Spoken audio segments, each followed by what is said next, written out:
John Wesley was a student in Oxford University. Well, Oxford University is a little bit higher than Crutech. The school fees of Oxford University is about 20 to 30,000 pounds per semester. 1,000 pounds happens to be 2 million naira. You're talking about 60 million naira per semester. So it's a little bit higher than Crutech. And yet, as a student in Oxford, he started a group who will pray and tarry until they believe God for revival to burst from the students' groups. And he called that group the Holy Club. They were very few to start with: John Wesley, his brother Charles Wesley, George Whitefield, John Fletcher, and I forget the other man, another John. There were many Johns in that group. 5 of them. And they entered into a covenant together. What was the covenant? That every morning before they go for class, they will pray for 2 hours non-stop between the hours of 5 a.m. and 7 a.m. That is not an easy job. I'm sure many of us, even to wake up at 5 a.m., it's not an easy, but they were determined. 2, they made a decision that they will be on fasting every Wednesday and every Friday from 6 to 6. 3, they entered covenant together that every Friday night they will join together for all-night prayer from 9 p.m. to 5 a.m. And the covenant they entered is that we will continue on this commitment of prayer and tarrying until that thing we saw in Pentecost will happen in our generation. Ladies and gentlemen, as those 5 young men called the Holy Club began that prayers, along the line, the 5 grew to 20, and the 20 grew to 50, and the 50 grew to 70, and they went from 6 months to 1 year. Heaven was closed. 2 years, heaven was closed. But after 2 years of consistent, faithful commitment to that prayer investment, one Friday night, in the place they met, in a place called Fletcher Street in London, the heavens of heavens opened. And what happened in Pentecost happened with those young men. And they were clothed with power from on high. And all 70 of them were slain under the power of God. And when they got up from the floor, this was at the turn of the 17th century. When they got up from the floor, they were not the same men that entered that room. On Sunday morning, they went to the church. They were members of the Anglican church. And as the 70 young men entered the church, all the parishioners were somersaulting from their seats. And the priest said, "What kind of demon is this that has entered my church? Who is in charge of this group?" They said, "John Wesley." "What has he contacted? This is not God, this is Satan." And he excommunicated John Wesley from the church.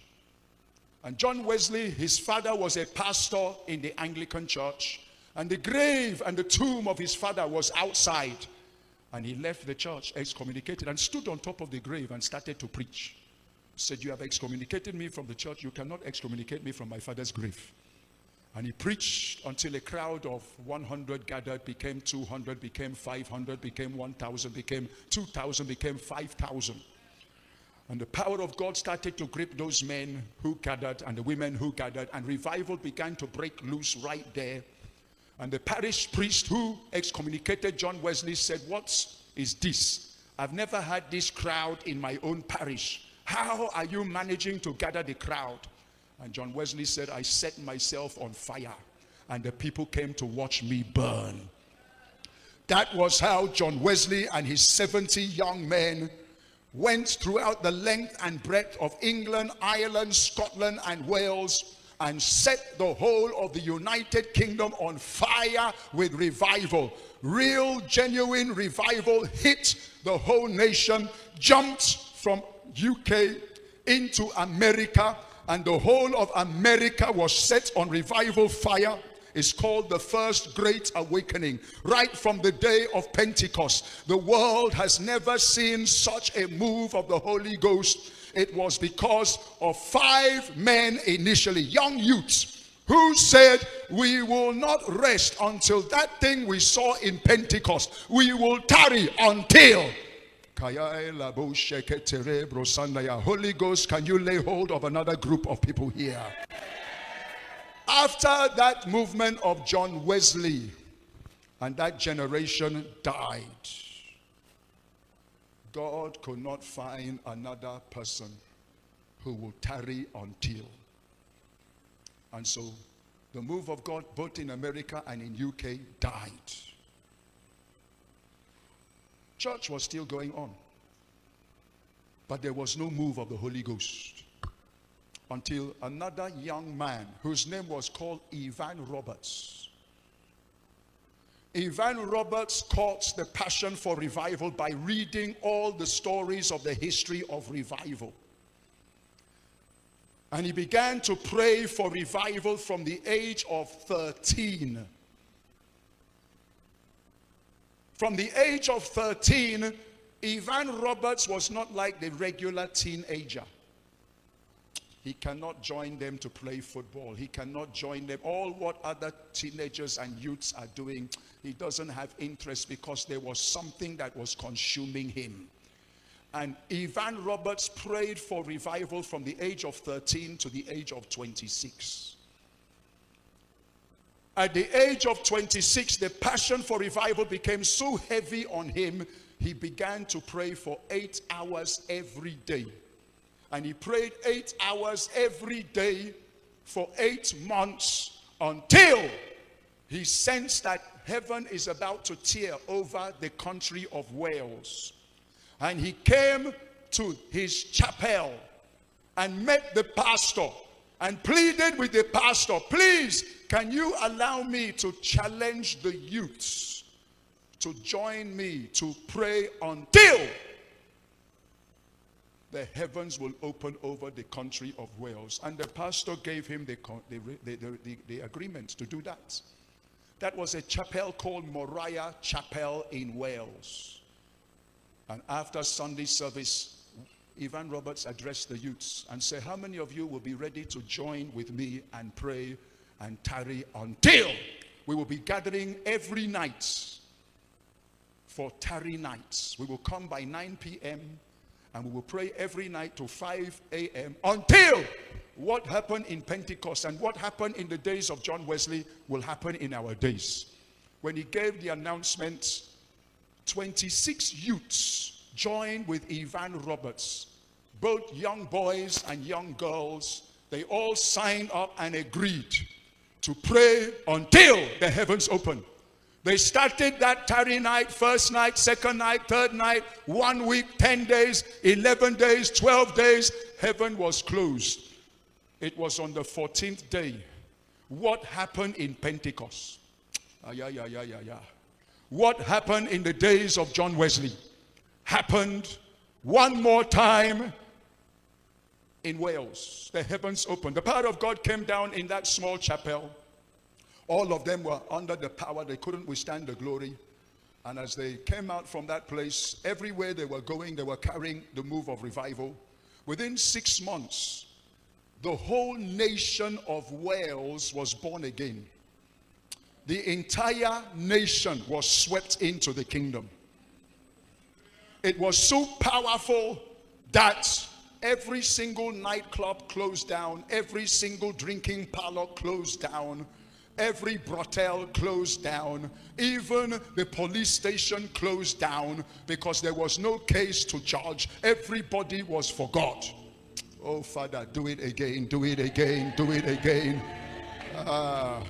It got to a point that the man in charge of the police in England, that is what you call Scotland Yard, or what you call the MI5, wrote a letter. Please don't play the piano, thank you. He wrote a letter to the man in charge of the police in Wales and said to him, excuse me, sir, we have not had any report of any crime for 3 months.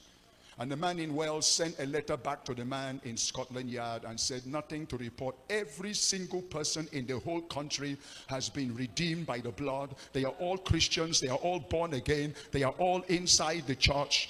No crime to report. And the man in Scotland Yard sent another letter.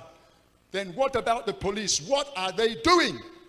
Said all the police in the whole country, they are all member of prayer squad and choir.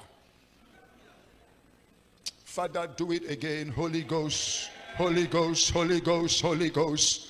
The solution of Nigeria will not come from politicians. It will come from a group of people who will see the need to pray until it will take power from on high to change Nigeria. No other thing can change this country except the glory, the Shekinah. And that move swept through the nation of Wales for 2 whole years until every football match was closed down. Those of you who follow football, you know that Cardiff City, Swansea, some of those Premier League football teams are inside the country of Wales. And the move of God inside Wales actually cut across the border of Wales and entered several of the English towns and cities, so that for the first time in the history of football, the Premier League was closed down for almost 2 years because all the players are in church. Because a group of 26 youths decided to pray until, oh Father, Father, can you find a group of young men, young women who will bring down your power, oh God?